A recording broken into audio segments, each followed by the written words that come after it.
Welcome everyone. We'd like to today to sponsor tonight's shiur. Schus Avrom ben Rivka. Batzlacha l'chol inyanim. The chizuk we will get should be a schus for them, for him. Batzlacha b'chol inyanim. I'd also like to thank everyone here for coming, because really the chizuk for all the programs the Shul does, the greatest chizuk is that the people want to be in this chazik. So I think the fact that everyone comes out on a Sunday night to get chizuk is shows who we are as a nation, who we are as people. We're looking to grow. And last, I'd like to thank Rabbi Haber for making a long trip out over here to come to be mechazek us and give us chizuk.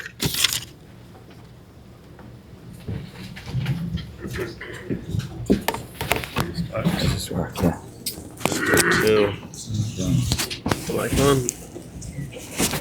We decided afterwards if it's going up or not. I'm not sure yet. We'll decide. Just closer, higher up. Make sure everyone can hear. It should be as loud. Yeah, it should be loud. That good?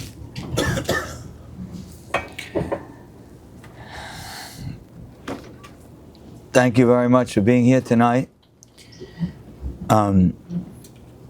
It's an honor to be. I've never been to Scheiner's before in my life. This is called Scheiner's, correct? Yes? I sound like an out-of-towner, like I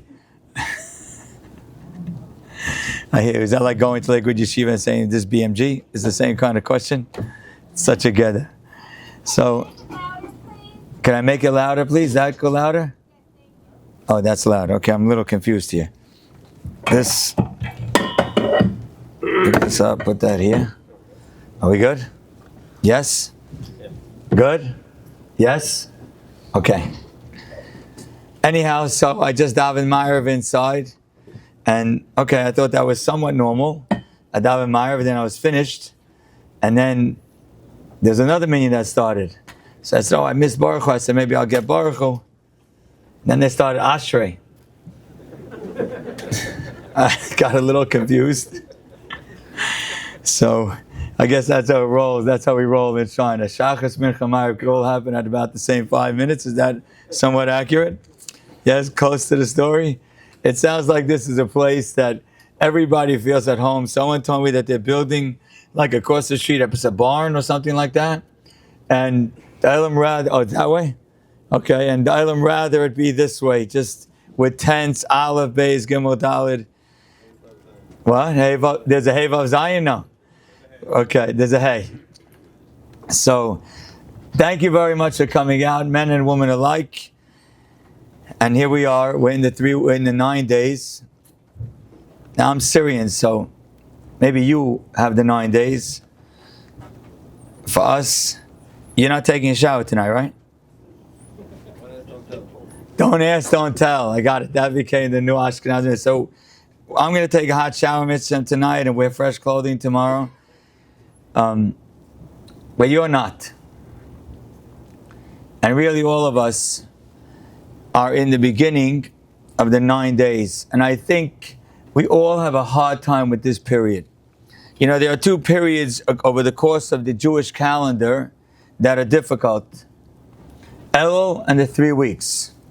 And Elul and Yom Noraim, at least, we all have a goal, and we're hopeful that we're going to accomplish something with those 3 weeks, those 40 days of Yom Noraim. You shouldn't have to hold the mic this whole. I know, it's like a habit.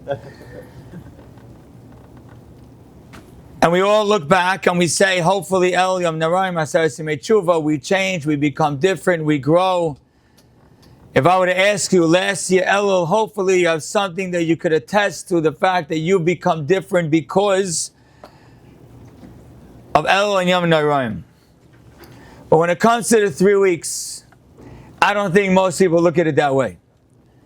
I think most people, when they're in the 3 weeks, are just thinking, just get me to after Tisha B'Av. Get me to Shabbos Nachamu. Get me back in a pool. Get me back to listening to music. Get me back to eating meat. Most people, if you would ask them, what did you gain from the 3 weeks 2 years ago and 3 years ago? They look at you funny, gain from the 3 weeks. I don't really think of it that way. We just endure the 3 weeks. We endure the 9 days, and we hope that we survive, and we hope we make it through.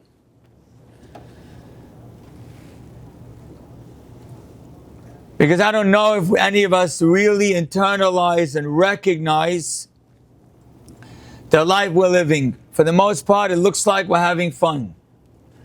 But we are very much in gullus, in many senses of the word. Gullus 100 years ago was physical. Gullus 100 years ago was ghettos, and blood libels, and pogroms, and ultimately a Holocaust. Gullus today doesn't have any of that. Maybe we'll hear a story or two from Eretz Yisrael, but for the most part, for us, living in this tri-state area, gullus looks a lot of fun.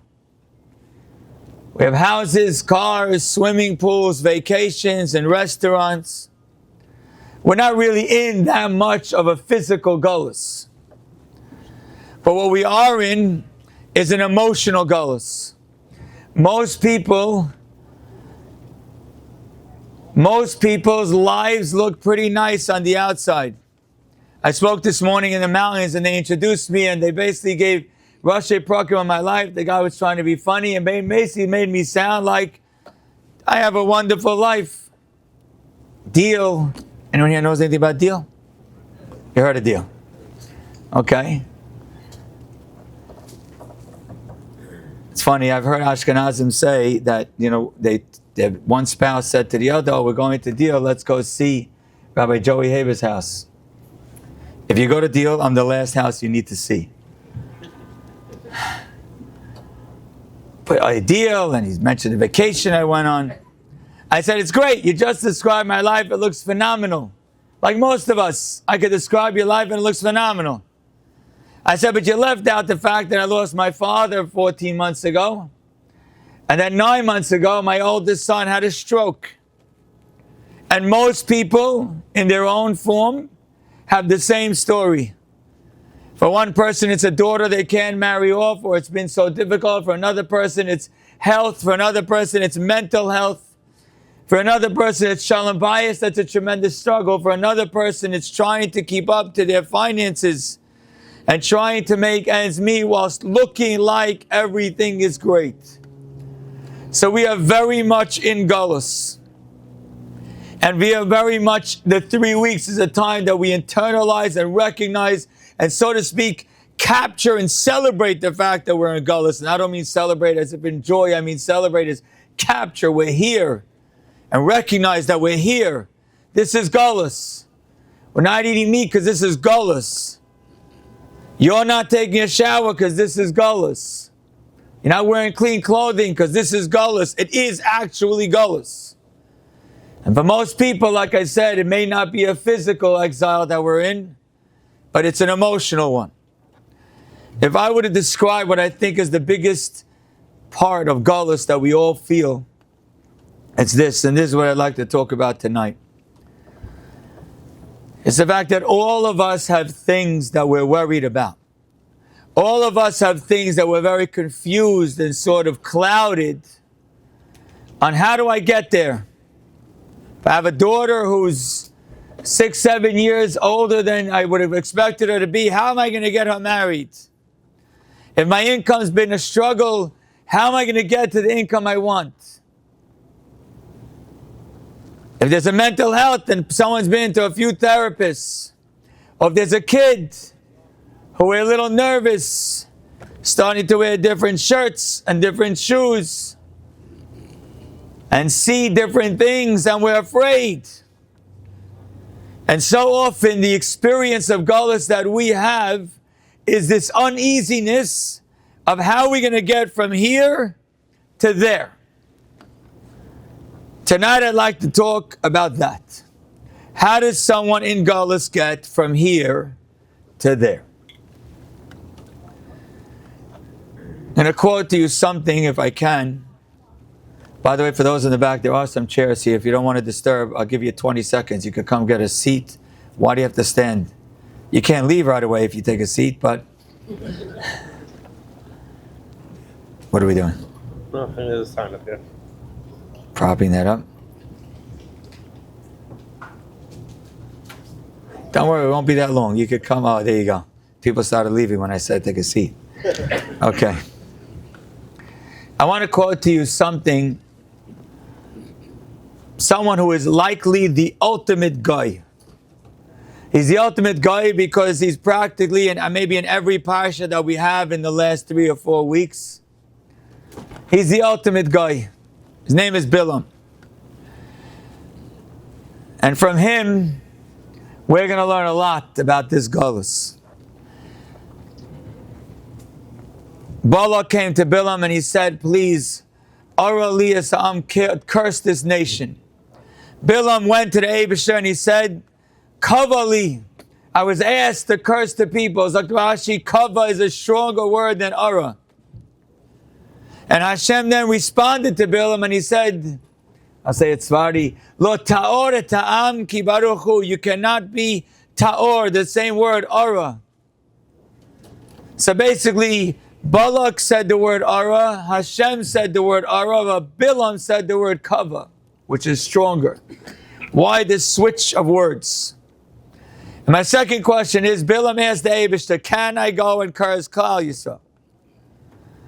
And Hashem said no. And then a few days later, Bilam said, ask, can I go? I don't understand. Hashem said no. He didn't say get back to me. He didn't say let me think about it. He said no. So why would Bilam go and ask again if he was clearly told no? So let me try to describe 2 different ways that people live their life. The first way that people live their life is they work hard, they try hard, and at some point they get to a point in their head where they say, you know what, I just have to force Hashem's hand for it to go my way. You know what, I've really been working on this project for a long time, and now I have to cheat a little, I have to make it happen. I have to step on someone to get to where I need to go. What am I going to do? I didn't want to, but Lamaisa, now I have to. I'm in a situation, and the only way to really get my point across is speak some strong, clear Lashon Hara, but I have to make it happen. Because sometimes you get in this mode where you feel like you have to force Hashem's hand. You don't daven and say, Hashem, please give me what you think is best.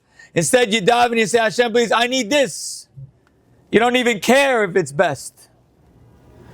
And then there's a second way to live. The second way to live is when you sit back and you say, the Eibusher runs the world. Hashem, take me wherever you want to take me. If this person's supposed to get better, let him get better. If I'm supposed to get married this year, let me get married this year. And if not, I trust you. 2 very different ways to live. One is you try your best to force the issue. The other one is you stand back and you trust how the road the Eibusher is taking you on. I'll give you an example of what I mean to trust. There's a Syrian man, I met with him a few weeks ago, and he told me this story. He works in cleaning detergents.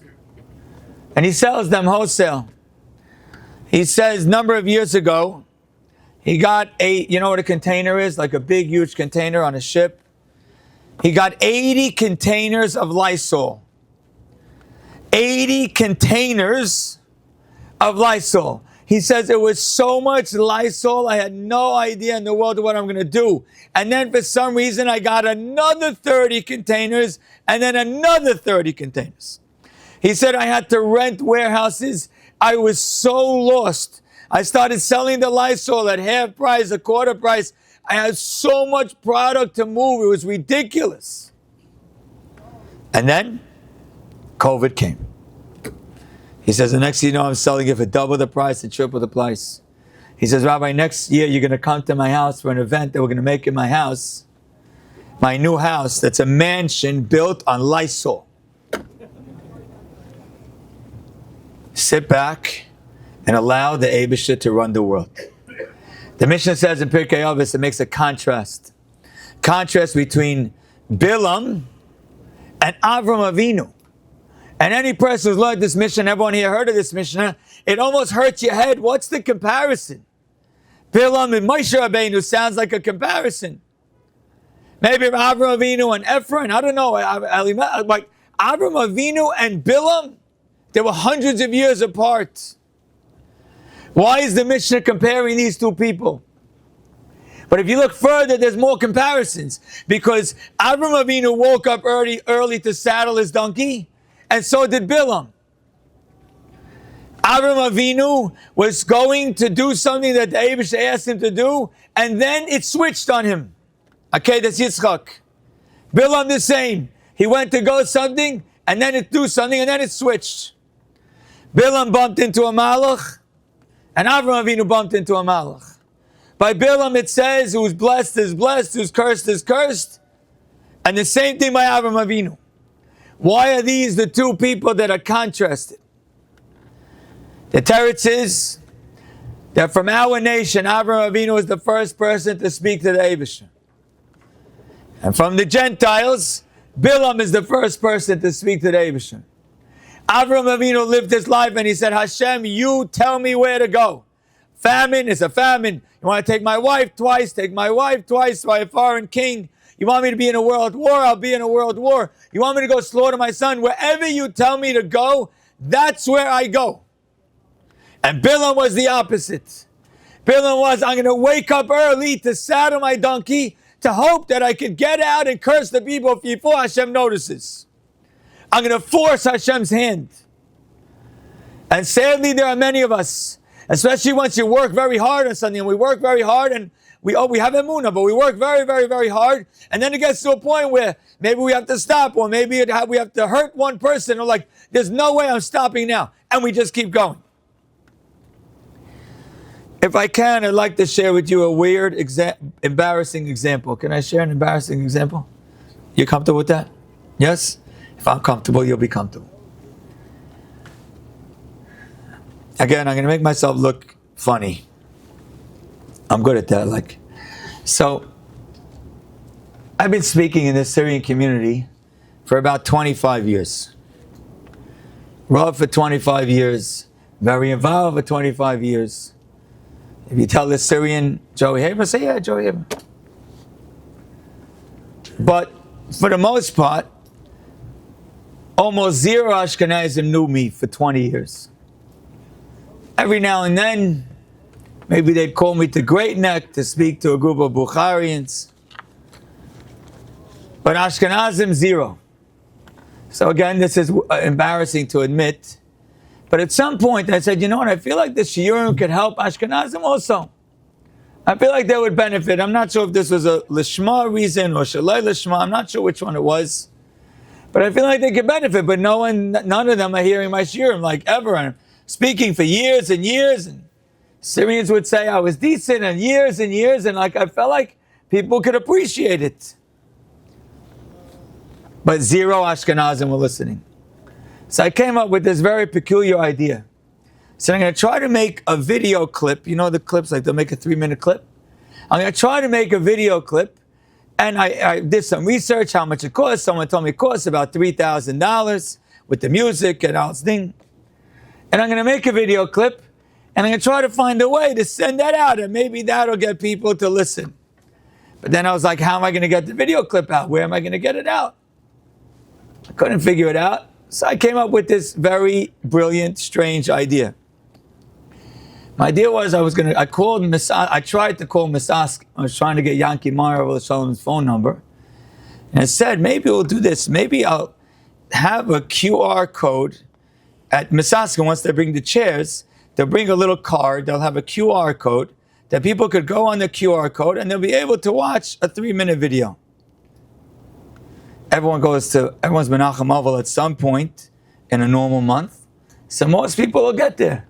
You have the idea? It's strange, no? It's a little strange. Actually, a lot strange. Such all of a sudden I realized, I don't know if you know the difference. There's a big difference between a Sephardi Shiva house and an Ashkenaz Shiva house. In a Sephardi Shiva house, it's literally like people are talking and schmoozing and laughing, literally laughing. In an Ashkenaz Shiva house, someone died, and they know. Not in a Syrian Shiva house. But I said, Ashkenaz Shiva house, am I crazy? I couldn't even get Yanki Meyer on the phone. And then I'm going to go, what am I going to do? I'm going to put this on this QR code, Shiva House. It's the strangest, weirdest idea. I'm going to put $3,000. I'm going to take it out of my own pocket. Am I going to have someone sponsor it? I don't know what I was going to do. And then after a month, I said, that's the dumbest idea I ever heard. It's even embarrassing to say out loud. Skip that idea. And I skipped the idea. And I said, you know what? David shall decide. And all of a sudden, a few months ago, I turned around and I said, well, you know what? I remember that day 5 years ago when I wanted to get out one clip. Now the Abishah could get out 6 or 7 clips from me without me even asking. They don't even ask permission, mother. That's if you wonder. Daily dose, meaningful minute, stories to inspire, Torah, Vayamayim. No one asks permission. They just take clips and send it. And I said 5 years ago, I was trying to do my best to take one clip and figure out how to get one clip out. Now the Abishah says, I can send out a half a dozen a week. And you don't even have to do it. You don't have to know it's happening. I find out if I was in the daily dose from someone who sends me a message. By the way, you're in the daily dose today. I say, how was the dose? He says, it was okay. By your mind, the same. You're by your mind today. Stories to inspire, I don't even know, every now and then. And I remember, I said, 1 second. When I tried to do it myself, it was dumb, weird, and strange. And even the best that I could imagine wasn't that great. And when the Abishah decides to do it, he could get you wherever he wants to go. This is our gullus. Our gullus is that we don't know how we're going to get to where we need to go. And because of that, we think we have to force it. And we think we have to make it happen. And we don't have to force anything. We're the children of Avram Avinu. We stop. We say, Abishah, you tell me where to go. I'll put in my work. And then, Abishah, you tell me where to go. I'll give you another story. So, I have a niece. My sister's daughter. She was the first person in the family of the grandchildren. The first one to get married. She graduated. My daughter was a little older than her. She graduated, and within a few weeks, she was engaged. Graduated high school, within a few weeks, she was engaged. And then she got married. She got married first. And I remember there was a lot of excitement. And then she was expecting, and my daughter wasn't expecting. And my daughter was married for a little while.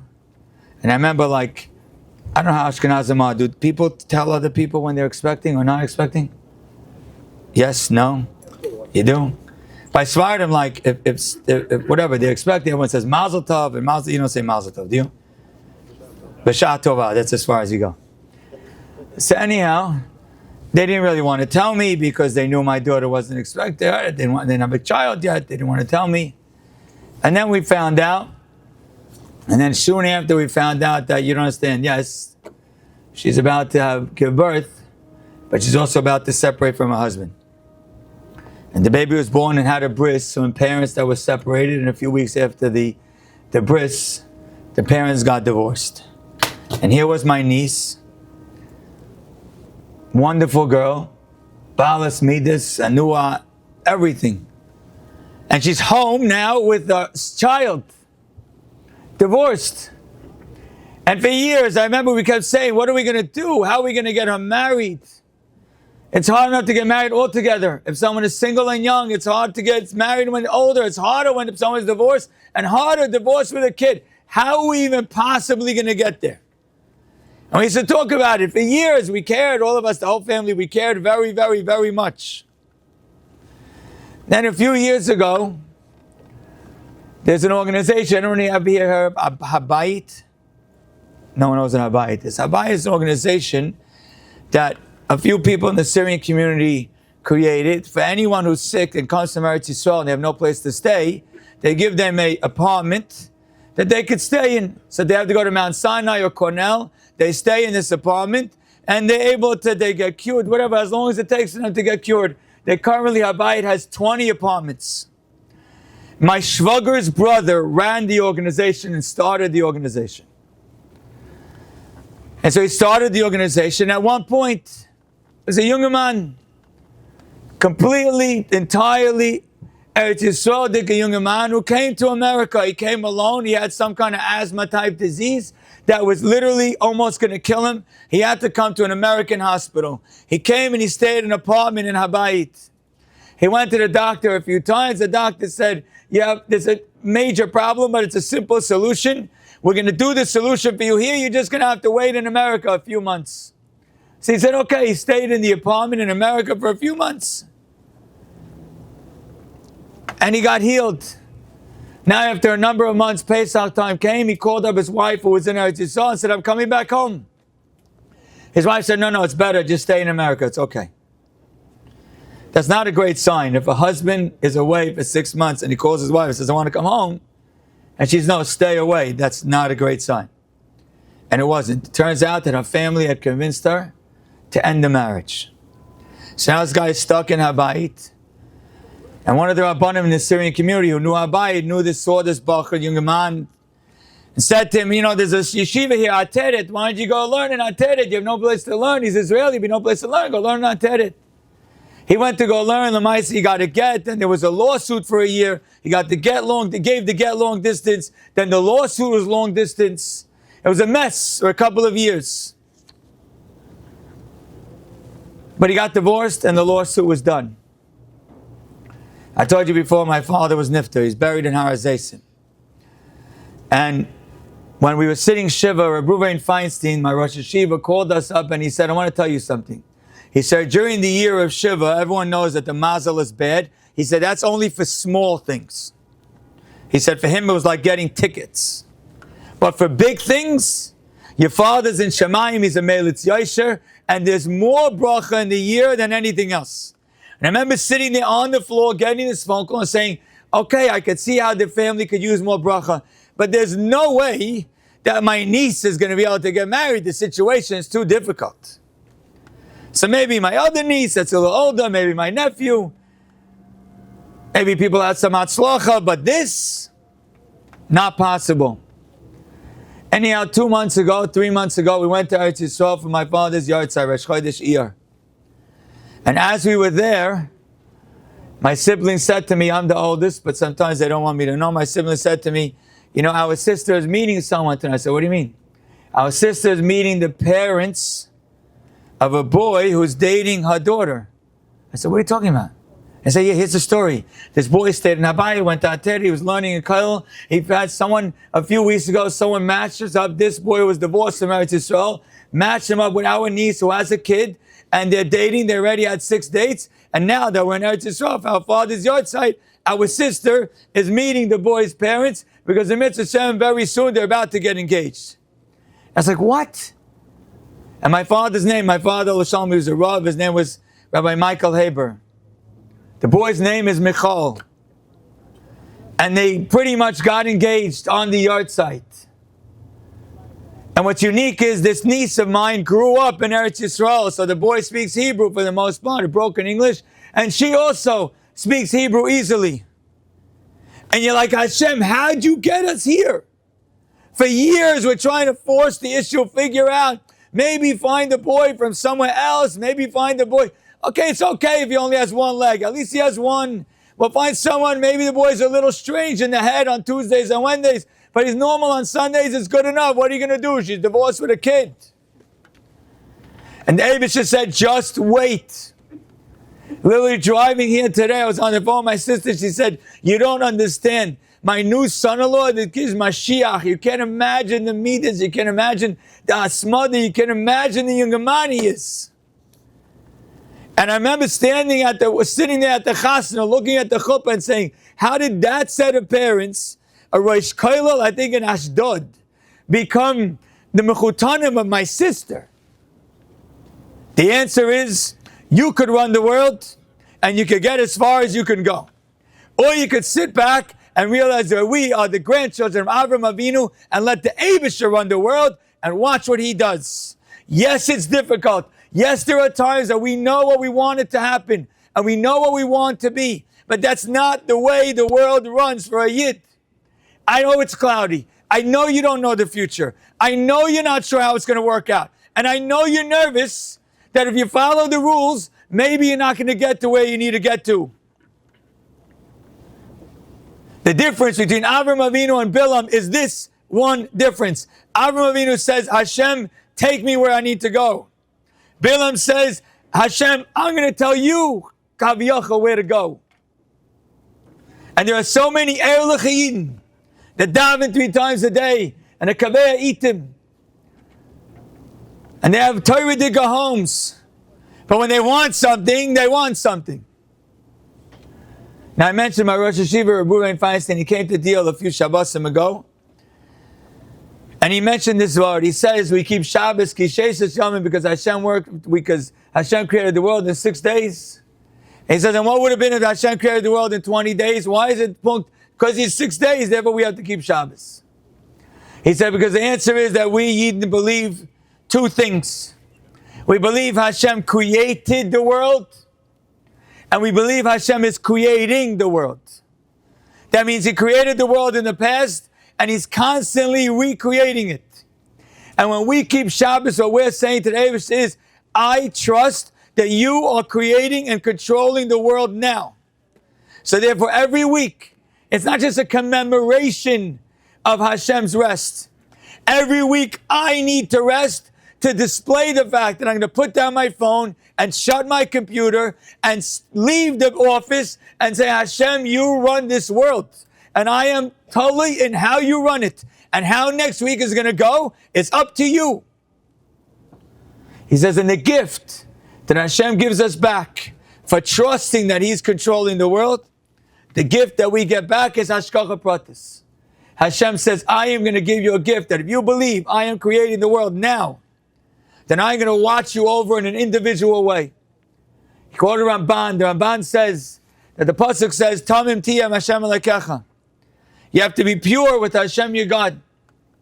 Dr. Ramban, what that means is if a doctor, the Ramban says an astrologer, but for our terms a doctor, if a doctor tells you, this is what the statistics are, this is what the probabilities are, this is the prognosis. A Yid is mechuyev to say, doctor, that's nice for you, but it has nothing to do with me. Whether you say it with your mouth or say it in your mind, that has nothing to do with me. In fact, I'll tell you a story. There's a Sephardi guy who was very not well. He had the machla. What do you think his name was? One guess on a Sephardi name. Joey. So Joey was diagnosed and told in Sloan Kettering that he has a year to live. There used to be a doctor in Sloan Kettering, a from Yid, maybe you heard of him, Dr. Zalewski. Anyone ever heard of Dr. Zalewski? So Dr. Zalewski saw that this Joey was very nervous. And Joey himself told me the story. He saw that Joey was very nervous. So Dr. Zalewski calls Joey into the office. He closes the door behind him. He says, Joe, you're a Yid, right? Yes. Didn't have a yarmulke, but yeah, he's a Yid. For Syrians, it works. Yeshem Shabbos, yes. You believe there's a God, yes. See, he says, so statistics? You're worried about statistics? You think statistics have anything to do with us? Hashem may decide in a year, He may not decide in a year. But statistics? Statistics are for the rest of the world. They're not for us. And Joey was a regular Syrian guy, not the frumest in the world, not yeshivish by any term means. 14 years later, Joey is walking around healthy and good. Healthy and good. Because that's how we live. In fact, the Malbim says even further. The Malbim says if a doctor tells you statistics and you believe him, then you're controlled by those statistics. The Abishah says, okay, you want to believe stats, you want to believe probability, you want to believe prognosis, then fine, you'll go by prognosis. But if instead you want to say, no, I am a Yid, and I am the descendant of Avram Avinu, Hashem controls my world, and Hashem controls where I'm going, and Hashem controls my life, then statistics have nothing to do with you. What the Abishah will decide ultimately, I don't know. In fact, I'll give you another example. Could you answer my question since you're sitting right here? Yes? Good. What was the worst day for the Jewish people in your lifetime? worst day for the Jewish people. You're not a Holocaust survivor, correct? Okay, October 7th. Good. October 7th. You're a young man. I didn't mean that.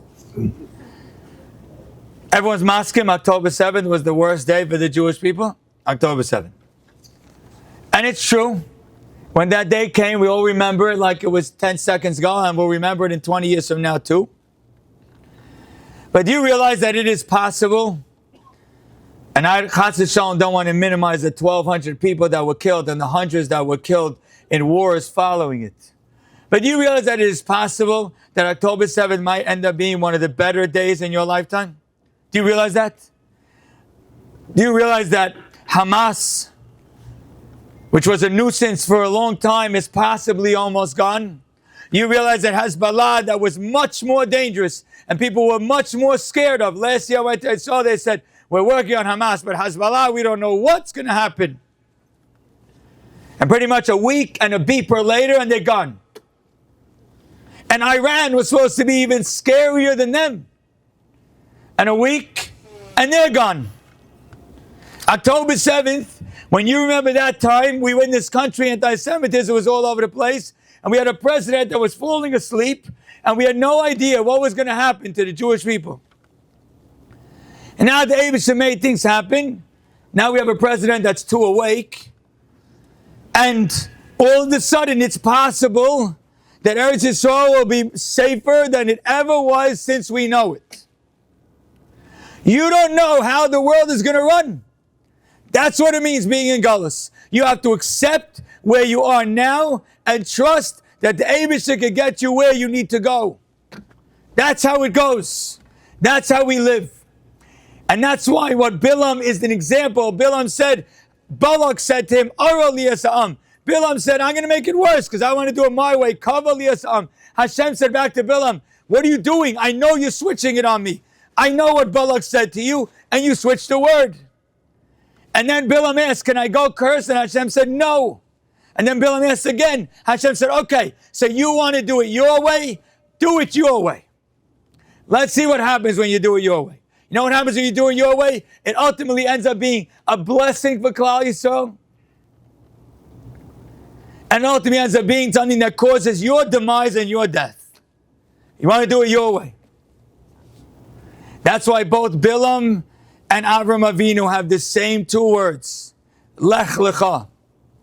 Avram Avinu, as you know, Hashem told him, Lech lecha.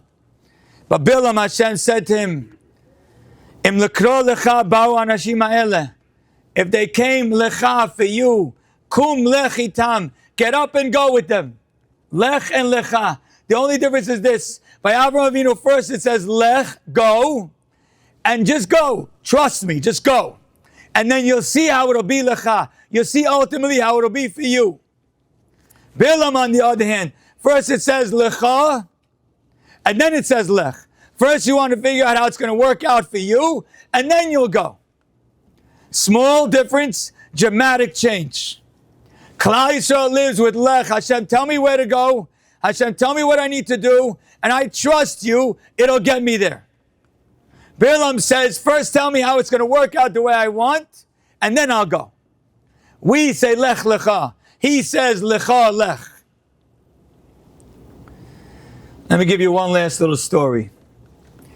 Trying to figure out how to say this story right.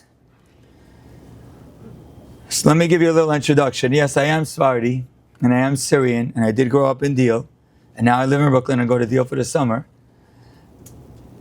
But Ba'etzem, now, and my background is very, very yeshivish. I learned in Lakewood Cheder as a kid. Anyone you know heard of Lakewood, yeah? You heard of the Legion building in Lakewood? You know what the Legion building is? That Legion building used to be the schooling for all the boys in the whole town of Lakewood. Was in the Legion building. Right now it's a little office building. That building was where all the kids in Lakewood went to school. So I was in, the classmate is in the back. Do you remember the Legion building, am I right? So we were in the Legion building, the Lakewood Cheder. Many of the Rosh Yeshiva's sons were in our class. Rosh Chabur, future Rosh Yeshiva's sons were in our class.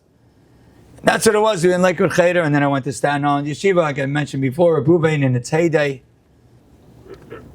And then ultimately I went to Yisrael, learned Bar of David and Brisk, and then I led the BMG for 10 years. The story is just a little less yeshivish than that, so I had to give you that whole intro so you don't judge me wrong, okay? Am I safe? Yes? So here's what happened. So, about 30 years ago, mamish 30 years ago, my sister, who's younger than me, got engaged. And she got engaged and we had to vart to my parents' house. My shvager, my future shvager's brother, took me for a walk. I was young-ish. And he took me for a walk. He says, I think you should start dating. I said, my hi. He started to convince me. He wanted me to date his niece. I went for a walk around the block and around the block. I said, but I'm young. I didn't go to exile yet. I don't want to go to Brisk. Don't worry. Don't worry. It's easier this way. He's convinced to walk around the block maybe 5, 6 times until he convinced me. And as I'm walking back into my parents' house, in my mind I said, you know what? Maybe I'll take a date. But I don't think I'm going to date his niece. He convinced me, but not exactly.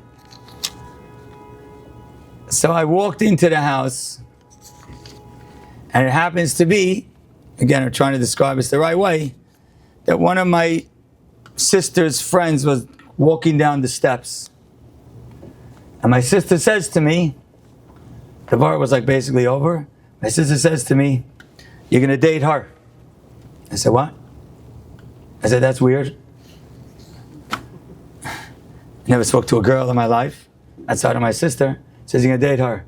I said, the truth is I was just convinced, so I guess I will. And that person became my wife. The Abisha said, I'm going to get you convinced by somebody else, and then you're going to walk into the house, and I'm going to send the person that's going to be your wife. And the cool end of the story is, I think it's cool, is that girl, Lamaisa, that niece of his, Lamaisa got married to a Talmid Chacham and had a wonderful family. And their oldest son married my daughter. The Eibush Shafir is developed. It's just as simple as that. We could run it, and Hashem will say, try making your own video to try to promote yourself. You out of your mind? I've had speakers come over to me and say, how do I get out? I said, I'll tell you the truth. I was talking for 20 years. I wasn't out. The Eibush decides. I have no idea. I never tried to do anything. Because that's how the Eibush runs the world. You don't know how Lysol could turn into a mansion. And you don't know how some random Israeli Bar Yungaman could turn into my niece's husband. Because we live as the descendants of Avram Avinu. Bilam was the first Navi for the Goyim, and the first Navi of the Goyim said, let me take my power and figure out how I'm going to dictate. And that's what the Pasuk says. Bilam, whoever he curses is cursed, whoever he blesses is blessed, which means he's in control. But Avram Avinu on the other hand, what does the Pasuk say? Whoever blesses you is blessed, which means it's not in your control. If you follow the Eibush, then anyone who acknowledges that derech, that path, that way of life, automatically that person is gebenched. Because Avram Avinu doesn't control anything. Avram Avinu just follows, and the Eibush controls everything. So yes, we're in gullus. Yes, there are things you're worried about tomorrow. Yes, there are things that you're hoping for in your future that you don't know how the result is going to be. And it makes you nervous, and it makes you feel hazy, and it makes you feel confused. And you say, what's it? Hashem, I just want to know, how is my 10th grade son going to turn out? How is my 25-year-old daughter, when's she going to get married? Hashem, when is my parnasa going to be okay? I'm struggling and I'm trying to put on a show. The answer is you are the children of Avram Avinu. And the way the children of Avram Avinu live is that we don't saddle our donkey to tell Hashem what to do. We saddle our donkey to listen to what to do. We don't bump into a malach to force us to go against Hashem. We bump into a malach to follow Hashem. We don't decide who's blessed. We let the Eibush decide based on us who's blessed. Tamim tiyam Hashem Elokecha is how we live. Doctors don't know. Prognosticators don't know. Future mayors of New York don't know. Only the Eibush knows. And that's how we live as Eden. Yes, it's gullus. Yes, it's hard. Yes, it's confusing. Yes, there's a cloud. But we as Eden, we do everything. It's in our power. We do the best. And then we say, Hashem, we understand. You tell us lech, and we know ultimately it'll be lecha. So if you want to know the quickest way to get from here to there, it's through there. Thank you.